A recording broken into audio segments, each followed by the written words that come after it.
Uncle Four Eyes here, and I'm going to be kind of late to the game on this one. This has been out for a little bit, and I'm just now getting around to talking to you about it and giving you my thoughts on it. And the thoughts on Alex Ross's Fantastic Four Full Circle is that it's quite possibly one of the best comic-esque, graphic novel-esque books in recent time. I can't say enough good things about this, to the point where I can't even really say that it's a Marvel book. Like, even at this point, it's like, what's Marvel Arts? Like, what the hell's that? Like, is that like martial arts? To where I feel like this is almost has nothing to do with Marvel other than having the IP rights to the Fantastic Four themselves. The story apparently with this is that it's like a continuation of the Jack Kirby run in the 70s, I want to say, or late 60s or something like that. It's somewhere right in here. Let's just get the dust jacket out of the way. You literally get the Jim Shooter origin story right here on the inside right here. And bam, they are the Fantastic Four after literally just reading that bit there, Everyone knows the story. It's almost like, don't even waste your time inside the guts of the book telling us that. Just put that in, and then of course make a really cool dust jacket in that. Because of that, you get a cool dust jacket. The inside is amazing. This is this to me is designed in a way like artist editions or artisan editions would be. It's hard cover, so you get all the little niceties, the plus side to all the hardcover treatments with the in papers glued in, and of course this is just beautiful. And then this, I think, is what it will tell you, the bio of Alex Ross himself, what he's accomplished.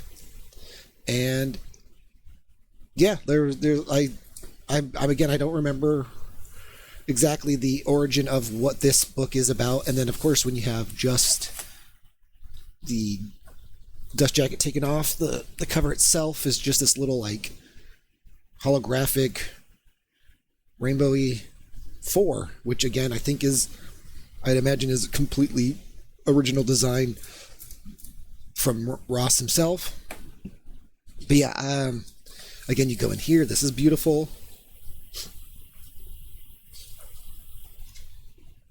We've got, so yeah, he credits Stan Lee and Jack Kirby, obviously created by. Art and script by Alex Ross. So he does pretty much this whole thing. You've got colors by Alex Ross with Josh Johnson, which is, another person he's going to, I guess, need help with in terms of getting this fully realized, along with the lettering by Arenia Meyer. Sorry for butchering your name. Yeah, and it's just literally just almost 99% Alex Ross's vision. And it's nice gloss paper. The color is phenomenal as well, where of course Alex Ross is going to be, doing spectacular art.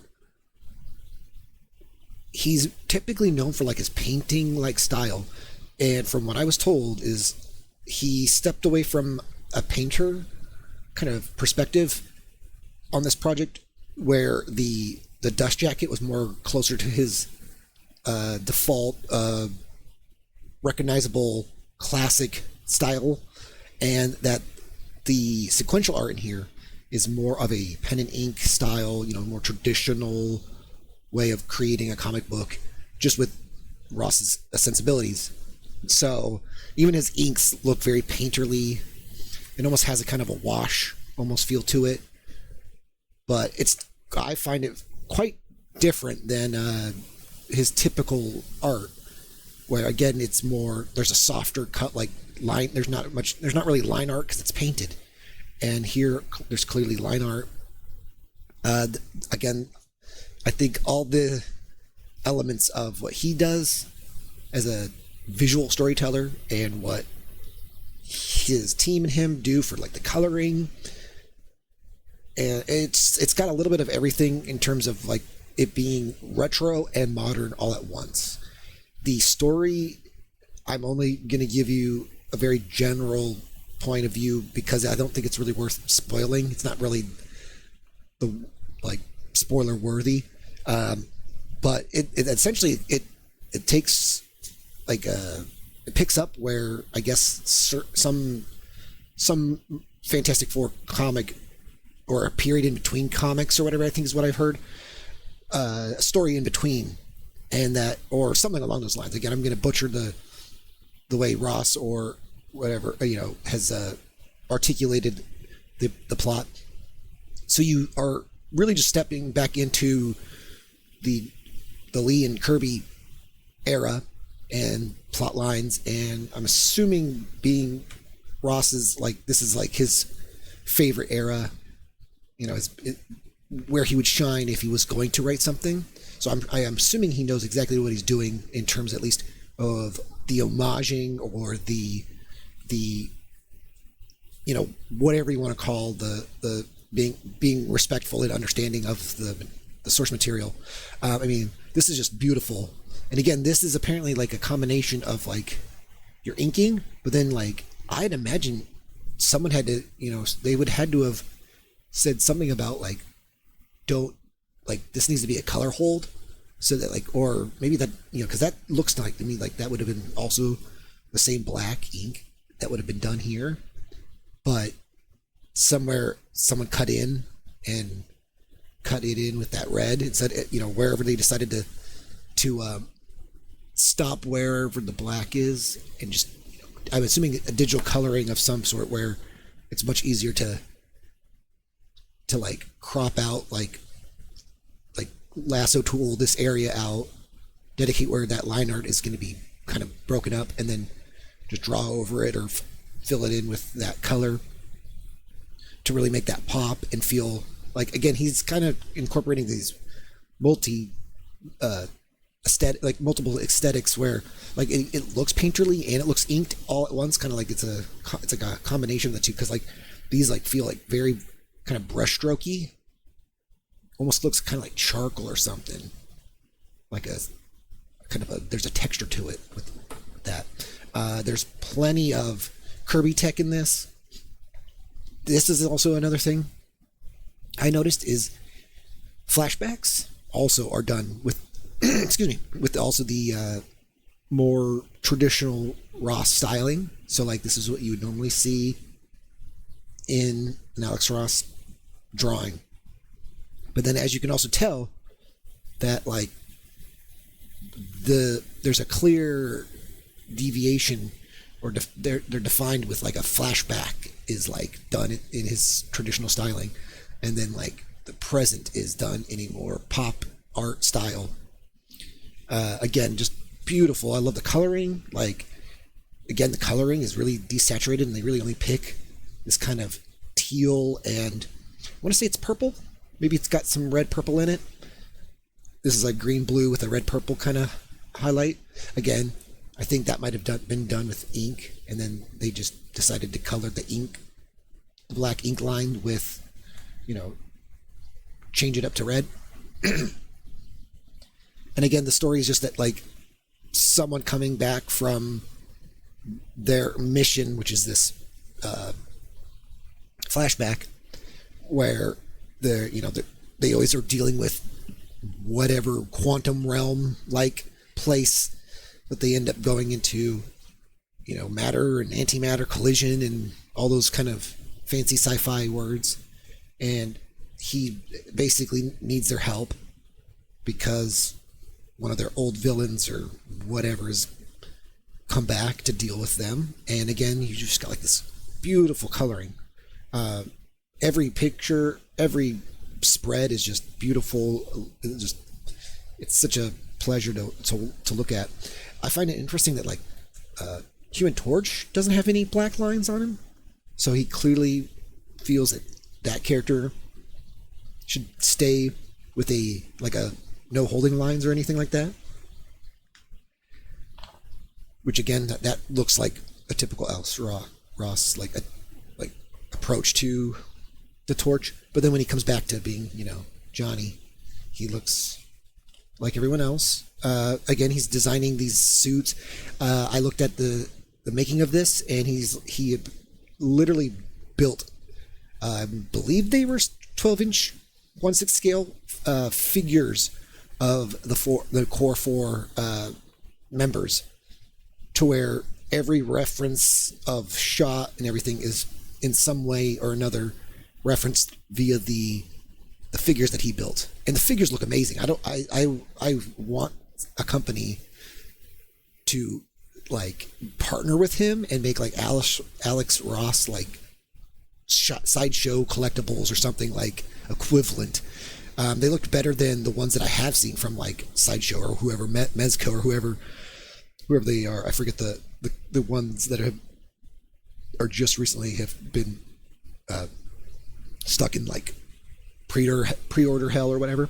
Because like these would be stunning, and yeah, it would just fit right to be like, yeah, we can sell the fact that they're figures designed by Alex Ross, used as reference for his Full Circle comic or story. I just like to call this a graphic novel, just because it's pretty much a standalone thing that doesn't exist within any canon other than the original run. It has nothing to do with anything that Marvel does in this day and age, which is honestly a good thing. I think we need more of these like what ifs, but without the what if aspect of it, where it's just like, just tell some really beautiful and compelling stories using the IPs as a jumping off point, and not really like worry about like, well, we have agendas and we have things that we need to do. Like we're going into black and white with these, like the transitioning with like the paneling going this way. The layouts are beautiful. I want to take a lot of inspiration from the layouts, because the layouts, again, they also feel like they're like in one, like they're one leg or whatever, 1 foot in like a, like in this case, like the dynamic paneling, like one leg into like, I don't know, like an Image Comics era style where it's just big, bombastic, or really, big set pieces. But then it also kind of cuts back into like being very traditionally comic book style. Like this feels a lot like a Kirby page with certain aspects. Like this feels like a Kirby panel right here. The layout, obviously, he would work in something similar. Obviously not maybe the exact design, but maybe just how, like, if you it's that thing where if you just kind of squint at it, it feels like this is straight out of those 70s Marvel blacklight posters, which I liked before I knew this. So to see this and have those kind of thoughts is either an intentional choice on Ross's end, part, or it's just a coincidence that like the color palette tends to match that up. And like I said last time, this is a reference to also what I did with this cover. Finally, if you were wondering, I hinted at it in the last video. These are literally pulled. I dropped sampled colors from those blacklight posters to use as a palette for this cover. And I don't know if any of these would be the exact color or palette. I don't know if like he took the same hues and took like the same yellow or yellow green or whatever, or like if the pink. I'm not trying to toot my own horn. His is it seems like a little bit more desaturated. That one seems, I don't know. Again, I don't remember hearing anything about these colors being taken directly from that source, but I can't help but think that that's what this is. I mean, it just seems like that just shouts referencing. Here we go, referencing the psychedelia, especially of the time, but also the like a clear like palette decision for like, hey, why don't we take those blacklight posters that like are kind of iconic in themselves and throw those in here. And there's even a like, I love when this happens. You know, you're confident in telling your story when boom, completely black page. You know, that would be a sweet what do you call it, page rate for this, where you just submit a completely black page. You're getting a lot of money for your your time there, or for little time. You're maxing out your page rate there. Easy money that day. I mean, even this is kind of, you know, it's slowly building back in to where the reality is kind of coming back in. And yeah, and it continues to just basically tell the story of the tragedy that the Fantastic Four themselves kind of created. And so they're trying to rectify that. And with all this madness kind of happening, you know, you get some crazy, again, set pieces. Everything looks just beautiful. There's nothing, I can't help but think that like you need to take more points on storytelling like this with like, you know, there's other people obviously out there that do this. But it always seems like there's talking heads. It's very, I mean, I can even get like sometimes be subject to drawing a very underwhelming page, regardless of how, you know, outstanding it needs to be. Like there's something about like just being able to convey awesome storytelling without it having to be like crazy. Like this obviously is crazy, and it needs to have, you know, these full page spreads in order to achieve that. But yeah, like just having smaller conversations and talks and stuff can still be compelling visually. Again, I'm not going to spoil whatever is going on here, but you'll get I'm passing through a few pages just for the sake of, you know, saving my butt in that regard. But yeah, again, just once again, hitting that thing where you're selecting certain areas of the black to be turned into this orangish red and other colors. I mean, you're even getting like, it's kind of cool to see like their outfit still has some of those colors still involved. Yeah, and then it goes kind of back to mundane and, you know, very stark and simple, very, yeah, it's very simple line art. There's nothing really going on. The coloring is very straightforward, very flat in a good way. And yeah, it's funny how it just kind of tells a story that is kind of a time capsule in itself of a bygone era that in the year 2023, I believe is the official indicia on this, that it feels like he was able to uncover almost in a way, 2022, excuse me, like this little hidden gem of a story or whatever, or he was able to find like a manuscript or something of like Lee and Kirby's, and then it didn't ever get, you know, become an actual comic, but it was planned to be a comic, and therefore he took it upon himself to then create the layouts and everything and the design and everything in the plan to have it be fateful to that script that he would have unburied. I might be giving him too much credit for something here or there, but at least in my mind, I can't help but think that like you don't, these don't come around, like these types of things don't come around very often, like, and only people like Alice, keep wanting to say Alex Ross, you don't get these chances unless you are Alex Ross. So I love that this is a thing, and I'm sure more people have talked about this with greater insight. And yeah, I highly recommend picking this up. It's actually very inexpensive too. Like, you're getting a lot of bang for your buck, as they say. So with that, I've been Flores, and till next time, thank you for all the continued support. The subscribers is past 50 now. That's awesome. Thank you. I'm almost at, I think I'm almost at 1,000 views for my channel.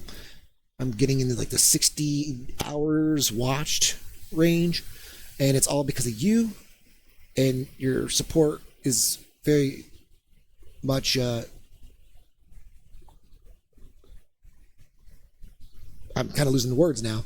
It's very nice that of you guys to stick around and watch this. So I'm going to stop muddling my words and getting awkward, and I'll see you in the next video. Four Eyes out.